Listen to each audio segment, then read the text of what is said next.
ADC, I go, what's this guy's farm looking like? And I say, that's hot garbage. 5, 6 CS a minute is garbage. That is garbage. It should be upwards of like 7 to 8. Top percent of what? Drooling fucking bonobos? Of silvers. The fuck?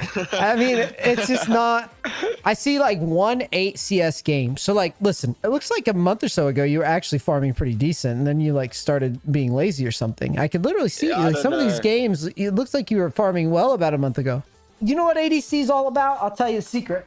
ADC is stay alive and catch waves, bro. Stay alive and catch waves. Yep. That's your job. So like, okay, bro, I need to get the wave. I want to get the free wave. The reality is that a free wave is not free if it costs you time, if it costs you tempo. Nothing is free. Had he pushed this wave a little bit more and then Nautilus is gonna engage for the Herald, then it would be very bad. But this is a big mistake that many people do. They're like, okay, I want to get perfect farm. I want to get perfect. It is not realistic to get perfect farm in the game because minis are important. Well, this is one of the stupidest thing that you can believe. Minis are important. Welcome summoners, Bizai's here to another exciting video here on our channel. Today we're diving deep into a topic that has been long debated in League of Legends community, the strategy of perfect 10 CS per minute. We'll discuss on why it might actually get you stacked when improving in the game. Firstly, let's see what is perfect farm. Many people think that perfect farm is 10 farm per minute. It might be true, but not really. As we can see on this graph, perfect farm is more than 10 farm per minute. It's exactly 107 farm by 10 minutes. And you can also get camps, right? So that's a lot more. Well, also not true. It is very good to try to get 10 farm per minute, but very commonly unrealistic. It's easy to get caught up in the numbers, but let's take a moment to consider the bigger picture. Farming 10 minions per minute can indeed provide a significant gold advantage, but is it actually the best strategy? While it might seem like the ultimate benchmark for success, we're here to shed light on the downsides and limitations of this approach. Here we're actually going to take a look at a player that I actually coach. Many people of you knows that I'm a coach and I coach thousands of players already, helping them to get better in League of Legends. This guy actually coached a few days ago. And it was very weirdly that when I checked his farm, he was 9.6 farm, 8.1 farm, 7.9 farm. So it was like 9.6 farm, 8.1, 7.9, 7.2. Then when I go down, it's also like 8 again. He also has some games when he has 10 farm per minute. And I was like, wait, this guy is master tier, right? Then I just take a look at his rank and whoa, gold 1. And I was like, what the fuck? Why is this guy gold 1? And I was like, wait, he has this farm in gold. So then let's try to compare it with the normal player in masters. This guy in master tier, he has 6 farm per minute, 5 farm per minute, 5 farm per minute, 7 farm per minute, 7 farm per minute, 6.7, 5.7, 6, and I'm like, wait, what? The gold player has more farm than the master player? I mean, this guy has to be boosted in master, right? But then I checked another game. And then this guy is another player. 7, 6, 7, 9, sometimes 6, 8, 7, 6 farm per minute. And then I was like, no, it has to be a coincidence. And then I checked the third one. And I'm like, okay, 7 again, 7 again, 7 again. And I'm like, wait, maybe perfect farm per minute is actually bad. He's farming a lot, but let's take a look at his damage. For example, let's take a look at this 10 farm per minute damage. He did 13k damage. The 210 cannon did a lot more than her. Then this game, he's 5-0. You'd suppose that, okay, he's gonna do so much damage. Not really. He did almost as much as the Kai. Well, he did a bit more than the Kai said that is 2-6.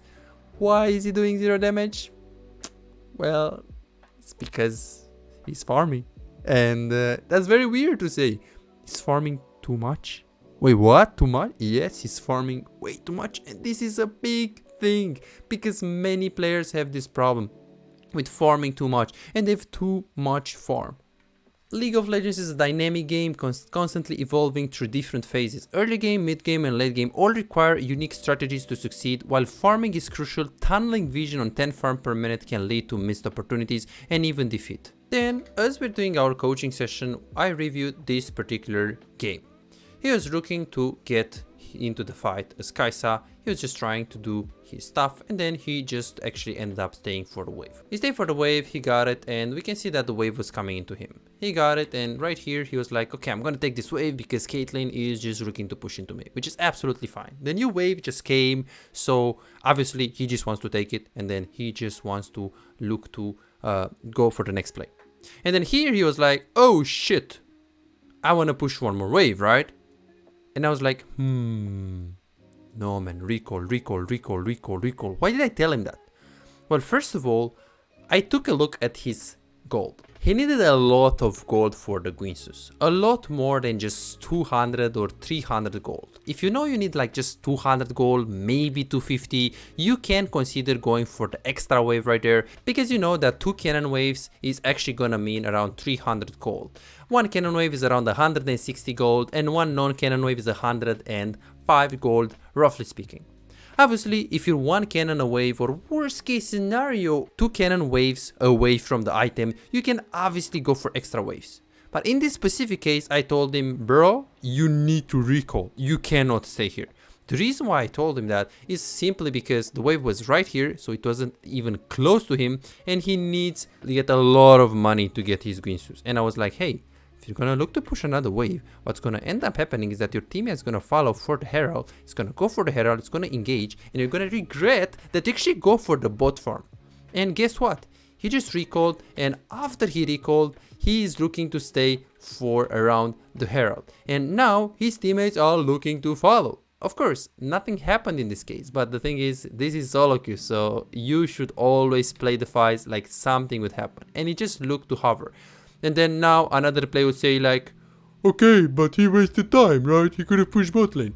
Well, he could have, but the risk of him pushing that another wave, and then if they fight without Kai'Sa, they 100% lose the game, lose the fight, GG. So what he did, he was like, fuck that extra wave, I'm not gonna go for the extra wave because it doesn't really give me anything reliable, I don't really buy anything significant, so why would I get a free wave just because it's free if I know that I can't really get any extra item and there's a big fight that my teammates are fighting here. This is a huge thing that many people do. They're like, okay bro, I need to get the wave, I want to get the free wave. The reality is that a free wave is not free if it costs you time, if it costs you tempo. Nothing is free. Had he pushed this wave a little bit more and then Nautilus is gonna engage for the Herald, then it would be very bad. Of course, be careful. I'm not saying that if the wave was in front of him, he doesn't push, because if the wave is really close to you, or if the wave, you just need 100 more gold or 150 more gold for an extra huge component. So I'm not talking about a dagger, that is not a huge component, I'm talking about a Kraken Slayer, a Guinsus, something really big, then you can always stay. You can also consider to stay. But this is a big mistake that many people do. They're like, okay, I want to get perfect farm, I want to get perfect. It is not realistic to get perfect farm in the game. Right here we can see another situation where this guy, KDF Bulldog, a pro player from Korea, challenger 1KLP, is in the laney phase right now and he's slowly trying to get the kill on Azir. He wants to farm, he wants to pressure, he wants to go on Azir, right? Well, the moment that he's trying to farm, he's just looking to push this wave and crush because the wave is in a bad position. But when he's gonna look to bot lane, he's gonna be looking and seeing something big. One, the fight is super urgent. It's urgent and he looks to go there, because if it's urgent and the distance is not really too far right now, he wants to look to go. Obviously, another option would be take the free farm, right? Take 10 farm per minute. Try to farm, pressure Azir, right? Well, not really. He's looking to go there because the guy is really low. And as we can see right now, he's pinging and looking to go there. Even though he roamed on one wave that we can see that another player will be like, oh coach, but come on, this wave is bad, right? It's stuck under his tower right now. It's actually gonna eventually push into any, so it's not that bad, but if he leaves right now, he's gonna lose the minions, right? Minions are important. Well, this is one of the stupidest thing that you can believe. Minions are important. Well, what do you mean minions are important? Because if you have free kills on bot lane that you can get, or a fight that is close to you, that is urgent, and that you look there and they are low and you can get kills, who cares about farm? I mean, farm is important to a point where you know you risk something. Would he go to bot lane when they are full HP and he has no T-burst?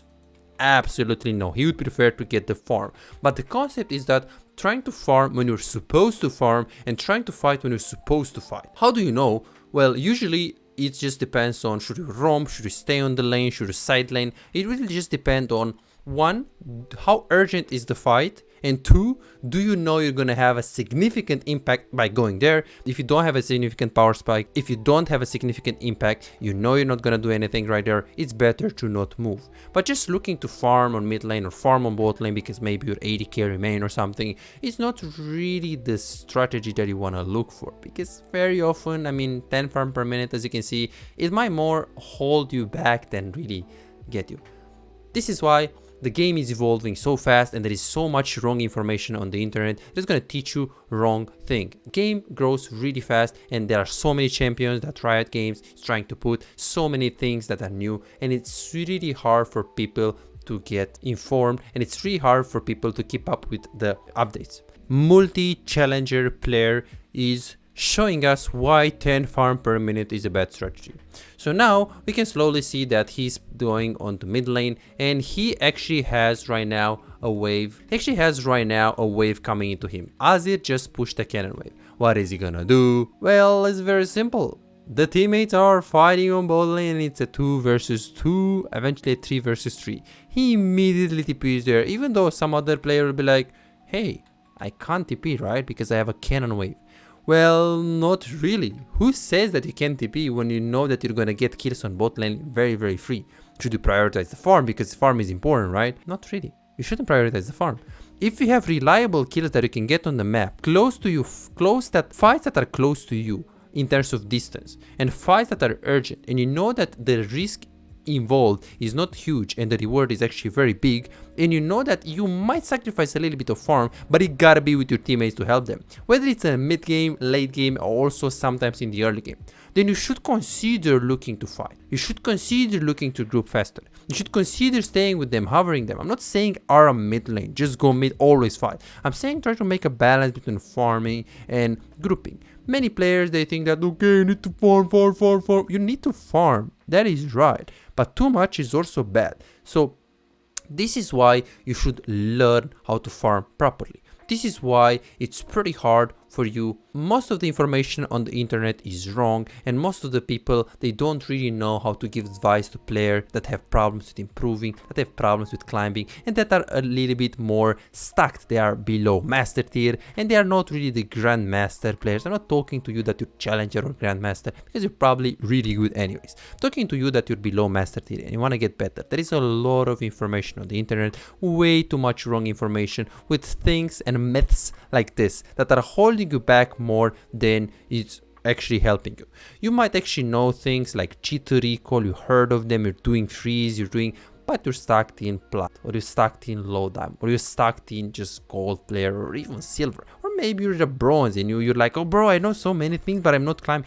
This is why. It's because you always been exposed to wrong information. You always been exposed to things that are not true. They're true in a way for like challenger players, but unapplicable for lower elo players. This is why I designed a way for these players that are below master tier to get better in their elo. This is why I offer a personalized coaching, a way that is gonna get you better, tailored for your mistakes and for your rank. You're gonna get personalized tips on your rank. You're gonna get personalized information on your rank so you can actually climb and improve. More than 3,000 of people already got the coaching session. Here is one guy that climbed from bronze to platinum with my coaching. Here is another one that booked coaching and he got from platinum to master tier with the same problem. So if you're serious to get better in League of Legends, if you struggle winning games, if you want to get better and you want to find your hidden mistakes, you want to find what you're doing wrong, you want to find the secrets that are going to actually allow you to move forward,